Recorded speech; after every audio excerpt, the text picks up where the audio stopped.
आज के एपिसोड की शुरुआत में दिखाया गया कि अंगद कहीं बाहर जा रहा होता है।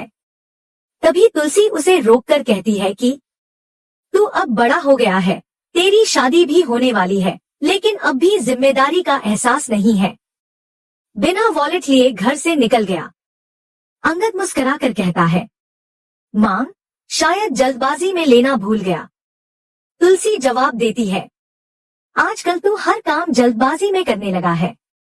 पहले तूने जल्दबाजी में मिताली से शादी के लिए हाँ बोल दी, फिर मना कर दिया।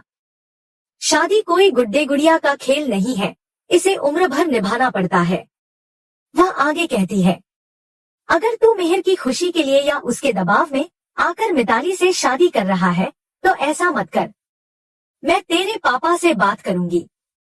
अंगद गंभीर होकर कहता है, मां, जब मैंने पहली बार मिताली से शादी के लिए हाँ कहा था तब मैं उससे प्यार नहीं करता था, लेकिन अब मैंने दोबारा शादी के लिए इसलिए हाँ कहा है क्योंकि मिताली वृंदा से माफी मांगने गई थी। उसने सब कुछ ठीक कर दिया है और अब वृंदा की शादी सुहास से होने जा रही है। मैं वही गलती दोबारा नहीं दोहराना चाहता जो सुहास ने की थी।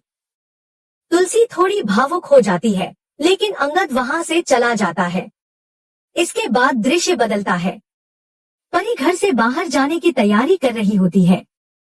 तुलसी पूछती है, बेटा कहाँ जा रही है?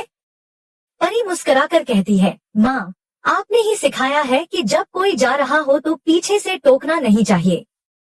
तुलसी मुस्कुराते हुए कहती है, बातें तो बहुत सिखाई हैं, लेकिन सब याद नहीं रहती। बड़ों से कैसे बात करनी है यह भी सिखाया था।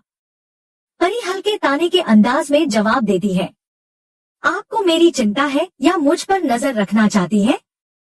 फिर भी बता दूं, मैं दोस्तों के साथ घूमने जा रही हूँ। असल में परी रणविजय से मिलने जा रही होती है। रणविजय कहता है, अपने पापा से 60-70 लाख निकलवा लो।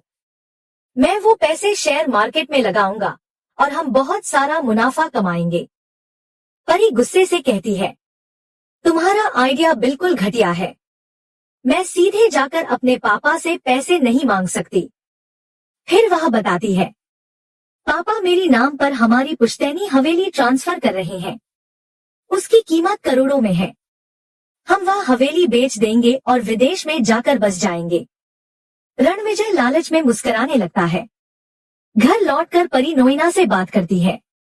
वह खुश होकर कहती है, पापा मेरी नाम पर पुश्तैनी हवेली कर रहे हैं। नोइना कहती है, तुम बहुत खुशनसीब हो कि तुम्हें मिहिर जैसे पिता मिले हैं। परी मुस्कुराकर कहती है, मैं वह हवेली बेच दूंगी और रणविजय को सेटल कर दूंगी। तभी तुलसी यह सब सुन लेती है और भीतर ही भीतर टूट जाती है। किचन का दृश्य। तुलसी का ध्यान परी की बातों में खोया होता है। अचानक उसका हाथ जल जाता है। ऋतिक दौड़ कर आता है और कहता है, मां, ध्यान कहाँ है आपका? आप परी के बारे में सोच रही थी ना?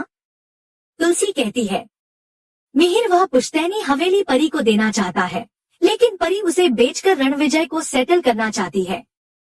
ऋतिक चौंक जाता है और बताता है, रणविजय ने पहले भी एक लड़की को धोखा दिया था। उसने पैसे ठगे और फिर छोड़ दिया। तुलसी दुखी होकर कहती है, हम यह बात मिहिर को बता चुके हैं, लेकिन बिना सबूत कोई विश्वास नहीं करता। इसी बीच हेमंत आता है और कहता है, भैया, जो प्रॉपर्टी पेपर आपने मुझसे तैयार करवाए थे वो हवेली तो बा के नाम पर है ही नहीं। बा ने वो प्रॉपर्टी पार्थ के नाम कर दी थी।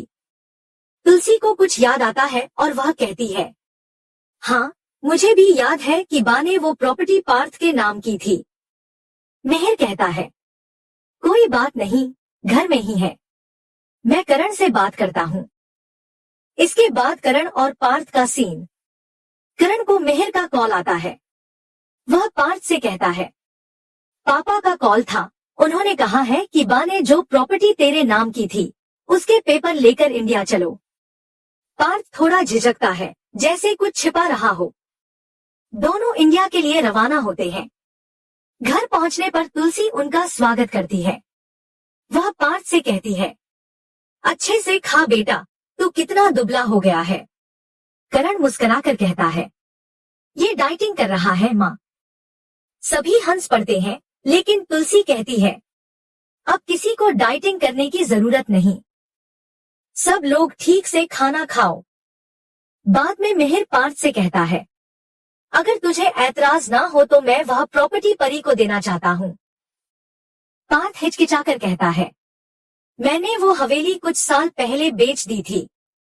सुनकर सब हैरान रह जाते हैं।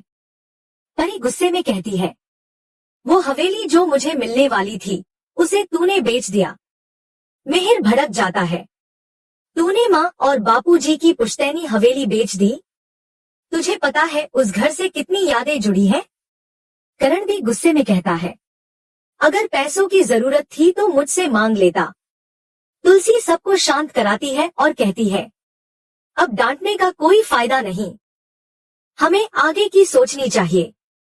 मिहिर पार्थ से पूछता है, तूने वह प्रॉपर्टी किसे बेची थी? पार्थ जवाब देता है, मिस्टर और मिसेज अग्रवाल को।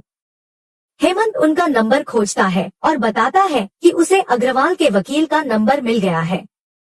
वकील आता है और बताता है, मेरे क्लाइंट मुंबई में है। अगर आप प्रॉपर्टी फिर से खरीदना चाहते हैं तो कीमत बहुत बढ़ गई है। मिहिर दृढ़ होकर कहता है, मुझे किसी भी कीमत पर वह हवेली वापस चाहिए। वह मेरे माता पिता की याद है। दृश्य बदलता है। नोइना बहुत सारी साड़ियां खरीद कर लाती है। वह तुलसी से कहती है, तुम भी एक साड़ी पसंद कर लो। मिहिर सोच में डूबा रहता है। नोइना कहती है, आपका ध्यान कहाँ है? मिहिर जवाब देता है, वही पुश्तैनी हवेली, वो हमें वापस चाहिए। परी अपने कमरे में सोचती है, पापा मुझे वह हवेली दिलवाकर ही रहेंगे। करोड़ों की प्रॉपर्टी है, अगर बेच दूं तो सारा पैसा मेरा हो जाएगा। उसी वक्त तेज हवाएं चलने लगती हैं। तुलसी आंगन में आती है और तुलसी के पौधे के पास दिया बुझने से बचाने लगती है। तभी कहानी घर घर की पार्वती वहां आती है। वह तुलसी के साथ दिया बचाने लगती है। तुलसी उसे देखकर भावुक हो जाती है। पार्वती मुस्कुराकर कहती है, जब आंधी में दिया बुझने लगता है मैं उसे बचाने आ ही जाती हूँ, और जब बात तुलसी के घर की हो तो मैं कैसे ना आऊं। तुलसी कहती है, जिस घर में पार्वती का हाथ तुलसी थामे वहां का दिया कभी बुझ नहीं सकता। तुलसी पूछती है, तुम अकेली आई हो क्या? पार्वती मुस्कुराकर कहती है, मैं अकेली कैसे आ सकती हूँ, मेरे पति ओम भी मेरे साथ आए हैं। तुलसी दोनों का स्वागत करती है। सब मिलकर बैठते हैं। पार्वती बताती है, आपकी पुश्तैनी हवेली हमारे पास है। जब हमने अखबार में खबर देखी तो मिलने का सोचा। सब बहुत खुश हो जाते हैं। तुलसी पूछती है, आपकी शादी को कितने साल हो गए? पार्वती मुस्कुराकर कहती है, कल हमारी शादी की 36वीं सालगिरह है।